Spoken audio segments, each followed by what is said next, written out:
Naaresto ng Doña Remedios Trinidad PNP ang nakatalang top 8 regional most wanted person na may kasong statutory rape sa lalawigan ng Bulacan. Nakibalita dyan si Patrolwoman Pearl Crystalline Javier.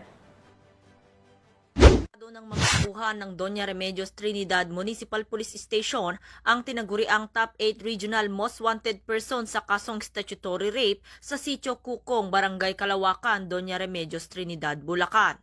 Kinilala ni Police Captain Mark Henry S.J. Gonzales, officer in charge ng naturang istasyon, ang lalaking suspect na 37 anyos at residente ng Barangay Paco, San Rafael, Bulacan. Dako ng alas 6:30 ng gabi nang isinagawa ang operasyon sa pinagsanib na puwersa ng mga tauhan ng Doña Remedios Trinidad MPS, RIU-3, Bulacan West PIT, San Rafael Municipal Police Station, 301st RMFB-3 at PNP SAF.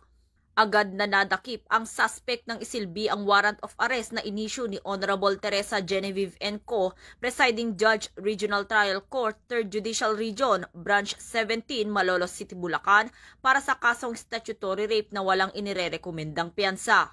Patuloy ang Bulacan PNP sa pamumuno ni Police Colonel Angel L. Garciliano, Provincial Director ng Bulacan Police Provincial Office, sa pagsasagawa ng mas pinaigting na operasyon laban sa mga most wanted person at iba pang individual na may kinakaharap na kaso upang mapanatili ang kapayapaan at kaayusan sa kanilang nasasakupan.